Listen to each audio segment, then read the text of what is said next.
There are many people who have connections to animals. I'm one of those people. I absolutely love animals. Well, my guest today, Brenda Brown, has a love for horses, and that's one of the things we're going to talk about. Welcome to Small Talk. Any and all are welcome here to come and chat with me.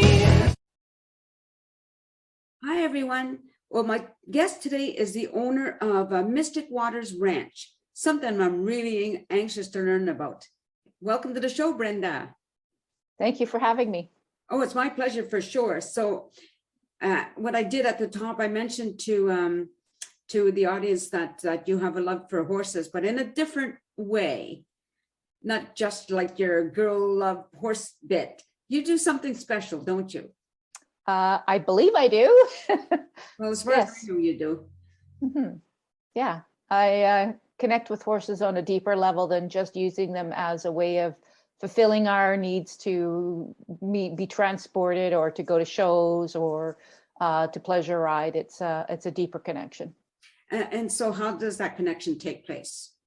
It takes place by honoring the horse and the horse's wisdom and the horse to have choice. So when did you first become interested in horses to begin with? Well, I was growing up in Alberta and we had horses on our farm. So I've always had a deep passion for them and had been around them quite young. So it is sort of like one of those things where you just are very fortunate to have them. Yeah, for sure. Now, you must have seen a lot of times where horses were not maybe treated the way you feel they should be treated, right? Totally. Absolutely. Yeah, not so much as pack animals. If that's a good word. I'm not sure. Well, I call them the beasts of burden. Right. No, that's that's a good name. You think about it over centuries, how many times they've carried us, carried our stuff before we had cars, before we had trains, anything that the modem of transportation would have been to ride or to have a buggy or something like that. Right. Yeah. So tell me about your ranch. What happens at Mystic Waters Ranch, which, by the way, I love the name. Thank you. Thank you. Clients get to come and experience the horses on a new level and learn how horses actually communicate. So it's actually, we have conversations with the horses rather than us setting our agenda of what we're going to do with them and tell them what we want. So it's a whole different feeling of being able to allow the horse to actually give to us and for them to reflect to us what it is that we are in need of. Okay, so let's just say I'm a first-time client. I'm not used to being around horses, although I've always wanted to be. I'm not sure how to behave or whatever. How does that all start? So always our first session is what we call meet the herd. So I always introduce you to the horses in a way and teach you how they communicate.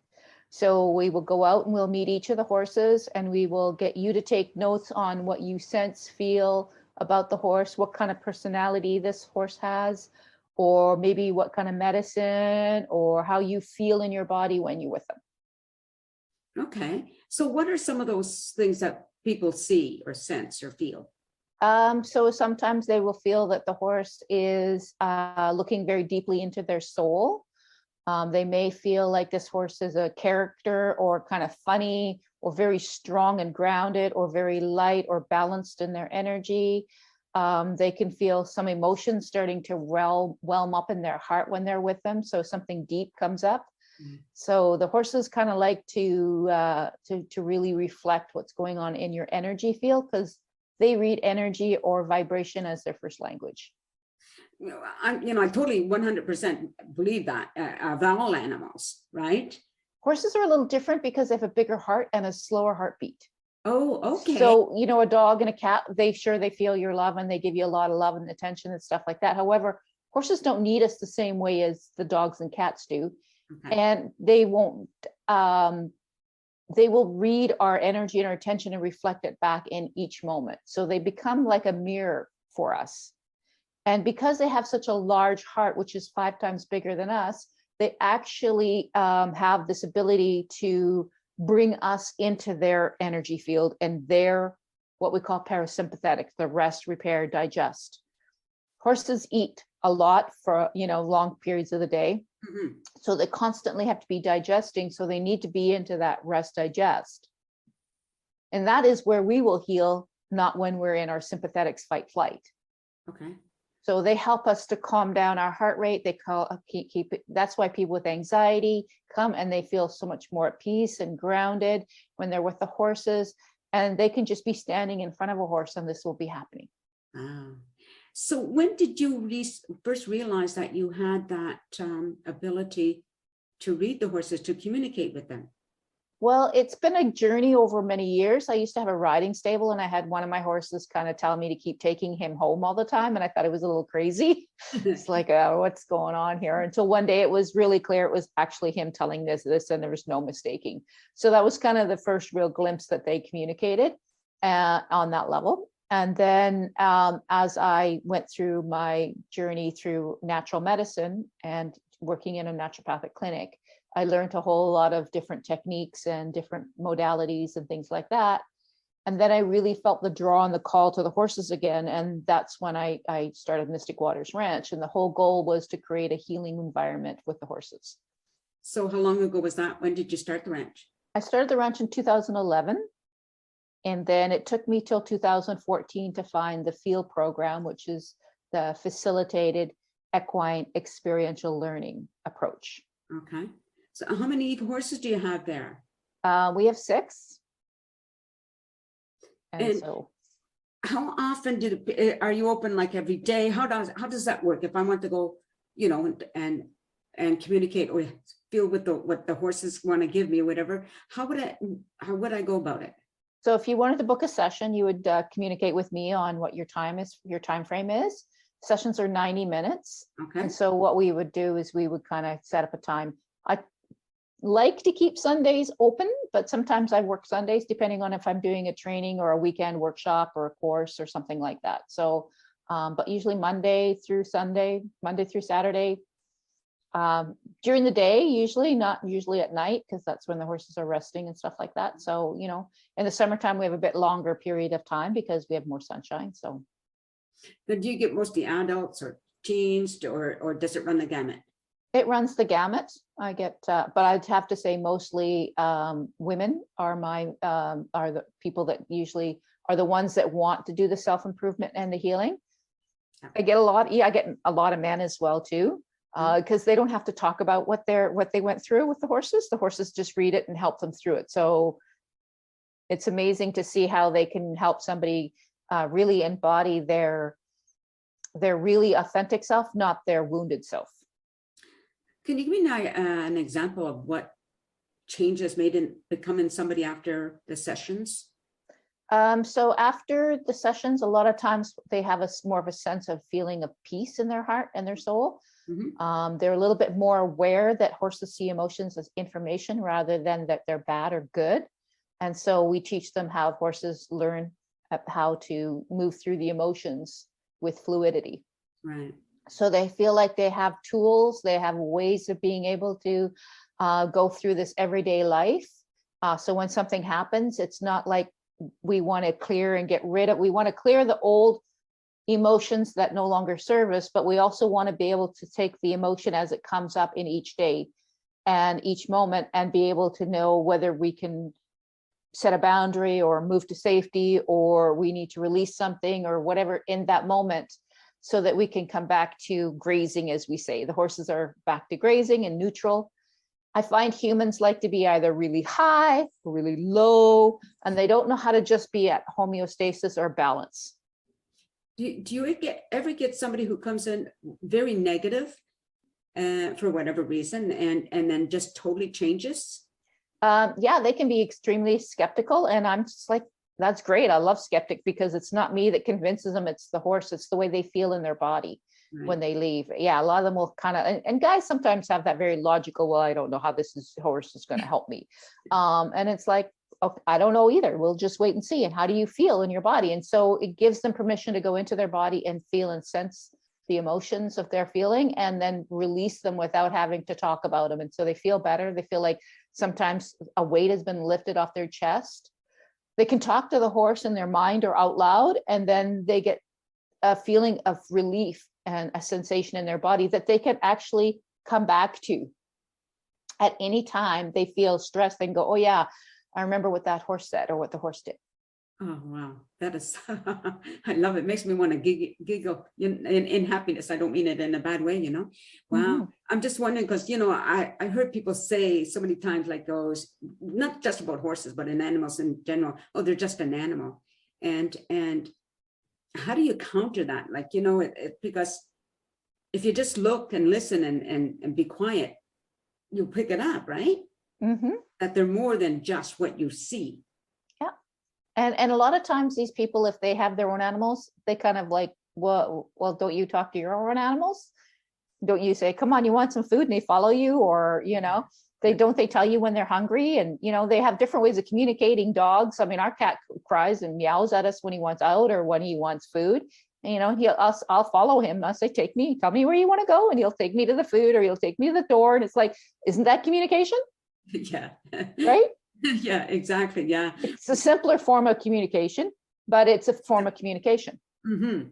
You know, it's interesting because I remember my husband telling me he had a pony as an adult before I met him, and that pony was an escape artist. Like, it wouldn't stay home, you know.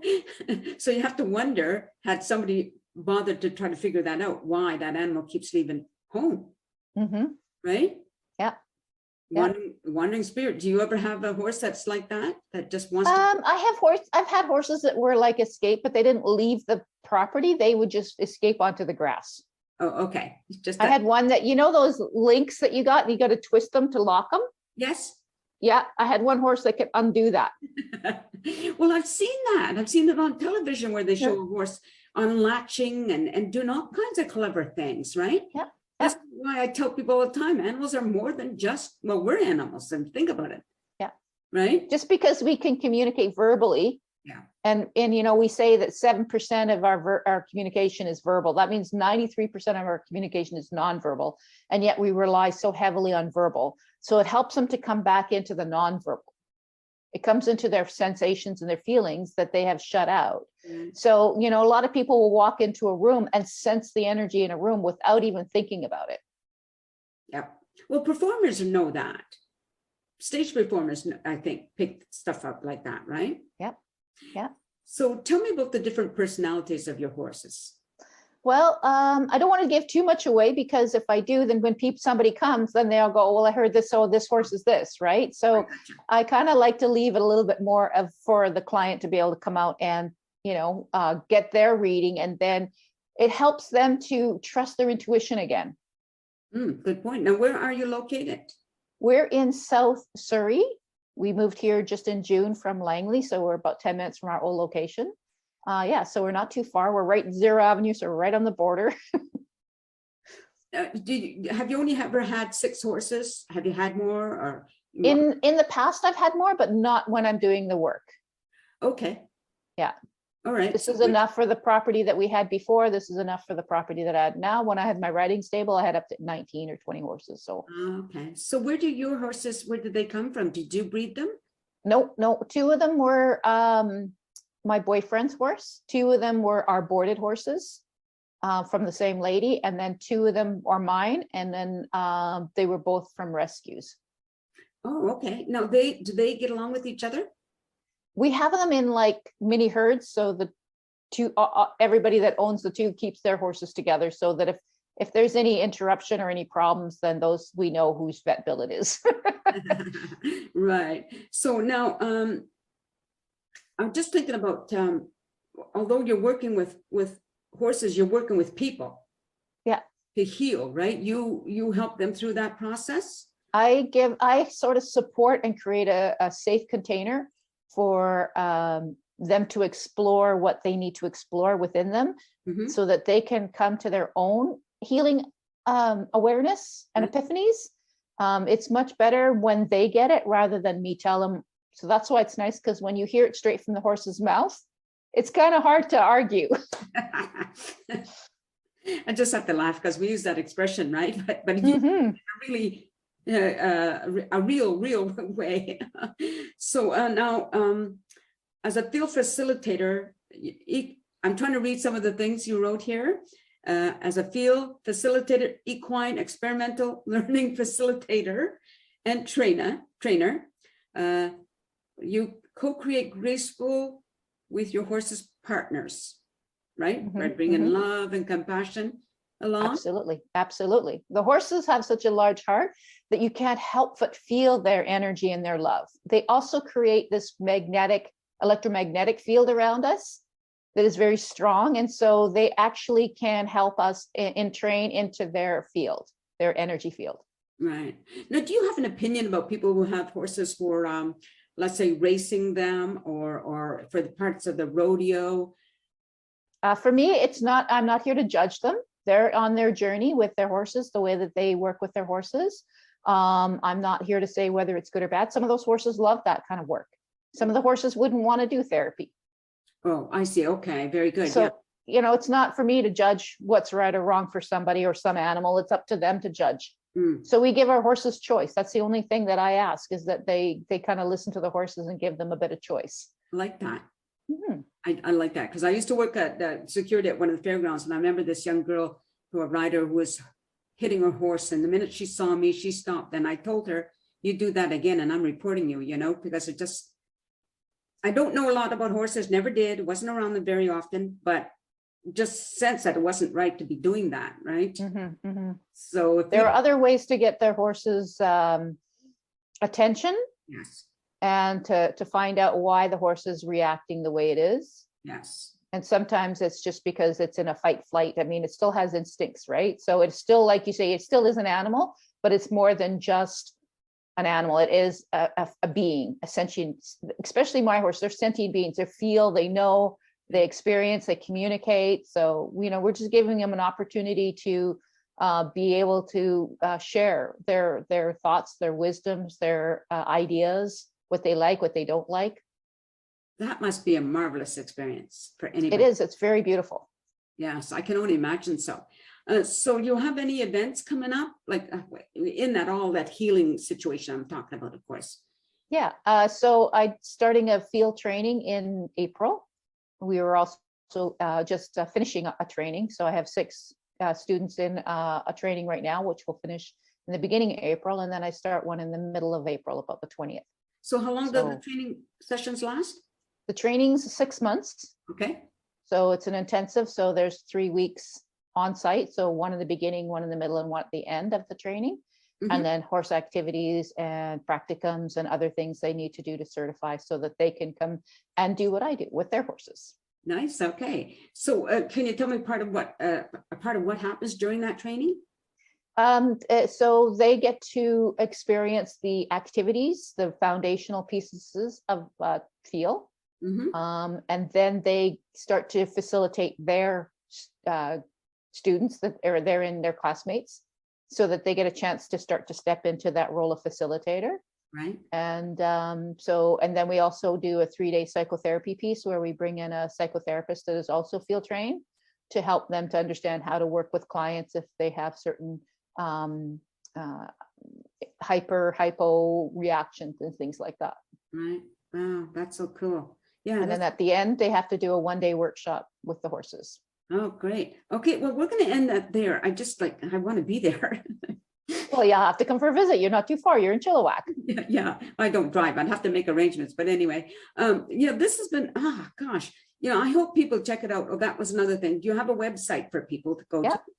mysticwatersranch.com. Okay. So it's nice and simple. And you're on Facebook, right? I'm on Facebook. There. Okay. Thank you so much for doing this. And just stay there for a second. I'm going to just say goodbye to everybody. Thank you very much for having me, Nancy. It's my pleasure for sure. And everybody, oh my gosh, if you picked up what I'm picking up, it's like, let's get over there, but call first, make an appointment first. Thank you for watching the show, everybody. I really do hope you enjoyed it. And peace out, everyone. A sense of community, Chilliwack's a place to be. A sense of community where you're free. Rolling through the mountains, rolling through the valley, rolling through paradise with me. It's multicultural, you're sure to see it all. Chilliwack's the place to be, you'll see. Come party in the park, go dancing after dark. Chilliwack's the place to be, you'll see.